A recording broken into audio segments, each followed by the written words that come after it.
अब मैं चेयरमैन साहब से, जो कि शिया वक्फ बोर्ड के बिहार के चेयरमैन है, मिस्टर सैयद अफजल अब्बास साहब, जो पिछले 4-5 साल होने वाले इनके कार्यकाल के, वक्फ बोर्डों के चेयरमैन के कार्यकाल 5 साल के होते हैं, तो इनके भी पूरे होने वाले हैं।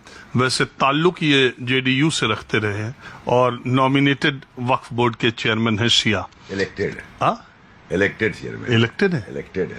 नॉमिनेटेड मेंबर तो है, नॉमिनेट मेंबर होता है, इलेक्टेड मेंबर मेंबर ही नॉमिनेट होके आए तभी तो इलेक्ट हुए। हाँ, तो इलेक्शन इलेक्ट 7 आदमी मिलकर एक चुनता है ना, चाहे तो आप भी लड़ सकते थे, जो भी और भी मेंबर दावा कर। हम तो हमारे लड़ने का रास्ता तो इस कानून से खुल रहा है। हाँ, तभी तो इसके पहले कहाँ इसमें गैर मुसलमान आ सकता है? आइए आइए, हम लोग का तो संबंध रहा आप लोगों से, पुराना संबंध। आइए आप ही संभालिए, अच्छा लगेगा, काले खैर है, समाज की सेवा कीजिए, अच्छा लगेगा मुझे भी, हमें क्या एतराज है। देखिए, अब मैं आपसे बात करने के लिए इसलिए आया कि जब पॉलिटिकल लोग या डिबेट हो रही थी, अभी भी हो रही है राज्यसभा में, जब मेरा ये कार्यक्रम चलेगा तो शायद तब तक वोटिंग हो चुकी हो या नहीं भी, लेकिन रास्ता तो क्लियर है। मैं ये जानना चाहता हूं, देश के आम आदमी को, ये जब राजनीतिक दल बहस करते हैं तो पक्ष और विपक्ष, अब चूंकि मोदी जी लाए मुसलमानों के लिए तो ये मुसलमानों के खिलाफ ही होगा, एक लोग ये मानसिकता के, दूसरे ये है कि मोदी जी लाए हैं तो विपक्ष विरोध कर रहा है तो वो मुसलमानों के साथ ही खड़ा होगा।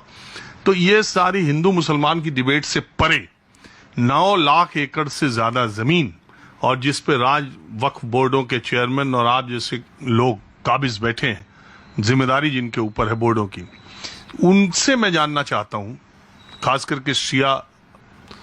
पहले हमको आप ये बताइए कि आपके बिहार के शिया वक्फ बोर्ड में आपके पास प्रॉपर्टी कितनी है और उसकी कीमत, बाजार रेट कितना, पहले ये बताइए। सबसे पहले बता दें कि मैं काबिज नहीं हूँ। मैं जान रहा था मेरे इस शब्द पे आपका एतराज होगा, जब आप काबिज का मतलब जबरदस्ती नहीं, हाँ, बैठे हुए पद पर। हमें माननीय मुख्यमंत्री जी ने बनाया, और मैं दिल्ली रहता था, आपसे पूर्व परिचित है, हम दिल्ली रहते थे, 25 साल तक वही राजनीति किया। जदयू के अकृति शोभा के हम राष्ट्रीय अध्यक्ष थे, और जब टेन्योर पूरा हुआ यहाँ तो माननीय नीतीश कुमार जी और विजय चौधरी साहब ने कहा कि संभालिए। खैर, हमने जिम्मेदारी जितना हमसे पढ़ पाया हमने ईमानदारी से निभाने की कोशिश की। रहा सवाल आपका, दूसरा सवाल है कि कितनी जमीन है, किसका वैल्यू क्या है। वैल्यू का आकलन करना थोड़ा दिक्कत होगा, लेकिन इतना जरूर बता दें कि 327-28 के आसपास में वक्फ स्टेट है। उसमें कुछ ऐसी चीजें हैं जिसका इनकम नहीं है, जैसे कब्रिस्तान भी हमारे यहाँ रजिस्टर्ड है, जैसे मस्जिद रजिस्टर्ड है, तो मस्जिद आपकी कितनी प्रॉपर्टीज रजिस्टर्ड? 327 रजिस्टर्ड है। हाँ, 327 वक्फ स्टेट है। तो अब उन प्रॉपर्टीज पे तो कोई असर इस कानून का पड़ने वाला है ही नहीं। उस कानून पे इसका असर नहीं पड़ने वाला। तो चेंज हो गया कि अब रेट्रोस्पेक्टिव कुछ नहीं जाएगा। रेट्रोस्पेक्टिव नहीं जाएगा। अब जो नए बनेंगे, उस नए जो रजिस्टर्ड होगा उस पे जांच पड़ताल की बात है, डीएम की अनुशंसा, डीएम की रिपोर्ट के बाद होगा, जो ऐसा भी फुल फ्लैश हमने देखा नहीं है। तो आपकी सब रजिस्टर्ड है प्रॉपर्टी? हाँ, टोटल 327 की बात हम करें, 327 रजिस्टर्ड है हमारे यहाँ। और इसमें जमीन के लिहाज से कितना, 2000 एकड़, 4000? लगभग देखिए, जमीन तो बहुत थी, और चूंकि तौजी लोगों ने दान किया है।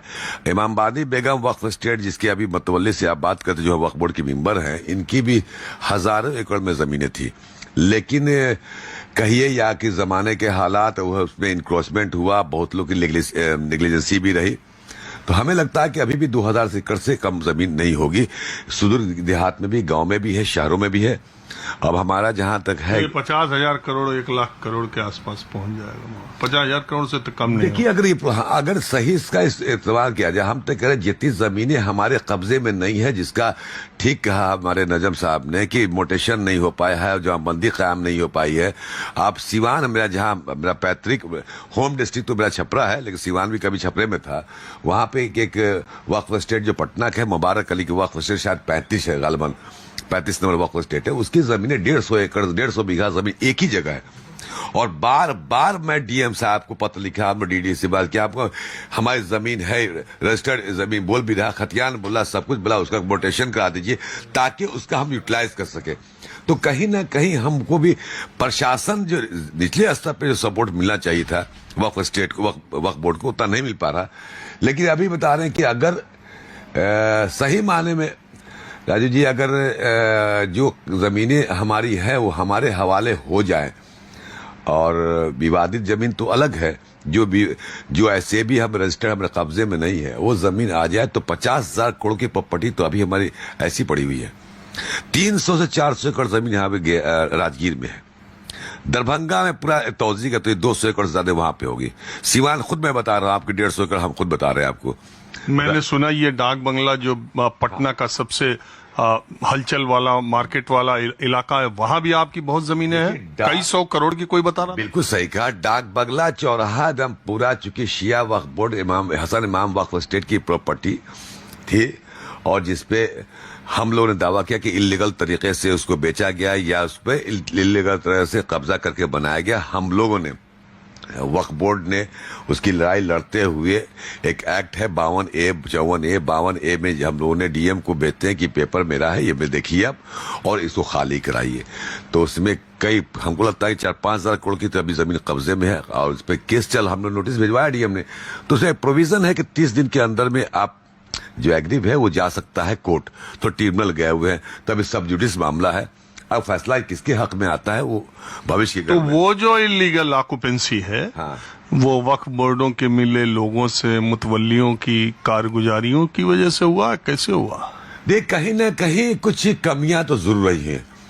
ताली एक हाथ से नहीं बत्ती, दोनों हाथ से बत्ती। कुछ हमारी भी कमी रही होगी, कुछ मतवल्ली की भी कमी रही होगी। और सबसे बड़ी बात है कि 1995 एक्ट और 2013 एक्ट बनने के बाद से वक्फ बोर्ड की अहमियत लोग जान लेते हैं। वक्फ बोर्ड को समझता क्या था, उसके बाद से थोड़ा सा एक्ट मजबूत। तमाम वक्फ बोर्डों के जिम्मेदार लोगों पर भ्रष्टाचार के कितने मुकदमे और आरोप हैं आप जानती हैं, दिल्ली से लेकर तमाम जगहों पर। अल्लाह का शुक्र है कि मेरे पर अभी तक आरोप नहीं है। आपकी बात नहीं कर रहा। तमाम में हम भी हैं और हम इतना ईमानदारी के साथ आपसे कह सकते हैं कि हम बड़े, चूंकि नीतीश कुमार जी कहा करते हैं कि कफन में पॉकेट नहीं होता है, और हमें लगता है कि ये धर्म की संपत्ति है, कौम की संपत्ति है, अल्लाह के नाम जो वक्फ करने वाला हर आदमी है। उस जमीन को अगर हम बेच के खाए लूट लें तो कब्र में मुझे हिसाब देना पड़ेगा। मैं थोड़ा सा स्पिरिचुअल इस मामले में हूं, मैं मजहबी हूं, तो हमारे रहते हुए जहां तक हम 100% तो नहीं कहेंगे, लेकिन अगर पता लगा लीजिएगा पूरे बिहार में भी तो लोग जरूर कहेंगे कि 95% हमारे यहाँ करप्शन इस हमारे टेन्योर में नहीं हुआ। ये हम